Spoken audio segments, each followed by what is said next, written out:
දේවතා බලි. කුමක්ද දේවතා බලි? දෙවියන්ට පින් දෙනවා. දැන් බලන්න මිනිස්සෙකුගේ ජීවිතේ එක අංගයක් අම්මට සලකනවා වගේම අංගයක් වෙන්න ඕන කියනවා දෙවියන්ට පින් දෙන එක. කෝ දෙවිවරුන්ට ගරහනවා.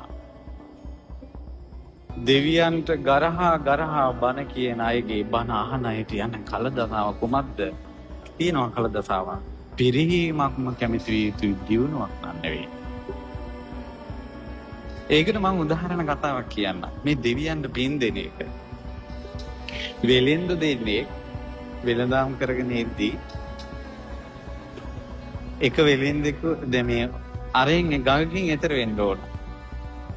එතකොට ඒ ගඟේ පාරුව මේ පැත්තට එන අතරතුර අර මිනිස්සෙක් දෙන්න කෑම කාලා වෙලෙන්දු දෙන්න එක වෙලෙන්දෙක් කෑම ටිකක් කාලා මේ ගඟට දැම්ම මාළුන්ට.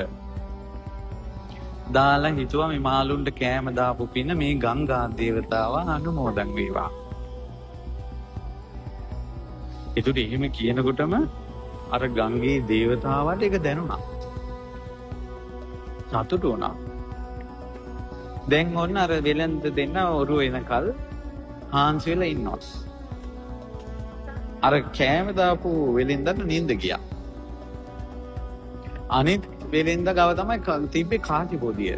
දෙන්න එකතු වෙලා මේ බිස්නස් කරපු එකේ. ඔහු කුමක්ද කළේ? කාසි තිබ්බ බෑග් වගේම බෑග් එකට ගල් කැට ටිකක් දාලා ඉනේ ගහගත්තා. මේ පැත්තේ කාසි පොදිය තියෙනවා අනිත් පැත්තේ ගල් කැට පොදිය තියෙනවා. දැන් ඔන්න ඔරුව ආව ඔරුවේ නැගිටලා යන ගමන් ඔරුව හෙල්ලෙන අතරේ අර ගල් කැට එක දාලා සල්ලි නැති වුණා කියන්නයි ඕනනේ කාසි නැති වුණා කියන්නයි. ඇත්තටම දැම්මේ කහවණු තිබ්බේක. ගඟට දැම්මා. මෙන්න නැති වුණා කහවණු අනිත් ඊට පස්සේ අර මිනිස්සෙක් මොනවා කරන්න දෙති. නමුත් ওই සිද්ධි දෙය බලාගෙන හිටියේ ගංගා දේවතාව. ලස්සනට මාළුවෙක් කියවලා ගිල්ලෙව්වා අර පොදිය. මේ දෙවියන්ට පින් දීමේ වෙන දේවල්. ඊට පස්සේ දැන් ගිහිල්ලා ගෙදරට ඇවිල්ලා කිව්වා නේ හරි වැඩයක් වුණේ කලබලයක්. අර මනුස්සයා සතුටින් ගිහිල්ලා ලිහිනකොට ගල් කැට ටිකක්. කාට කියන්නද? මාළුවා දැලකට අහුණා. දැන් දැලට අහුවිලා මාළුවා විකුණනවා. විකුණද්දී මහා මාළුවා සාමාන්‍යයෙන් මේ පුංචි ගාන අපි කියමු මේ අඩමස්සයි කියලා. ඉතින් මේ අර වෙලේ අර මාළුවා ඉන්නේ කෙනාට කියවෙනවා මේ කහවණු 100යි අඩමස්සයි කියලා. කවුද ඒ මාළුවෙක් එහෙම ගන්නෙ? මේ බලන්න මේ දෙවියන්ගේ කාරණාව කියන්නේ ඉෂ්ට දේවතානුග්‍රහයෙන් යමක් කියවන්නත් පුළුවන්. ඒ වගේම තමයි මේ ලෝකේ අඳුරු බලවේග වලින් මිනිස්යාගේ ඇඟේ වචන වලින් කියවන්න පුළුවන් මිනිසුන්ට වචන. මේ ලෝකේ අඳුරු බලවේග වලින් මිනිස්යාගේ කටෙන් වචන කියවන්න පුළුවන්. මේ කියෙව්වේ අපට කහවණු 100යි කියලා. කවුරුත් ගන්න මාළුවා වීදියේ විකුණාගෙන යනකොට අර ගෙදෙට්ට ආපු ගමන් කිව්වා ආඩ කහවණුයි කියලා.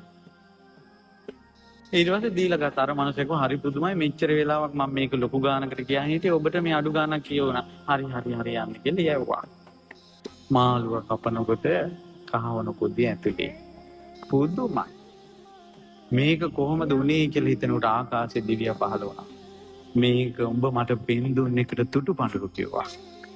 ඒත් අර මිනිස්සයා කහවණු 50ක් අරගෙදි තියනවා. සත්පුරුෂය.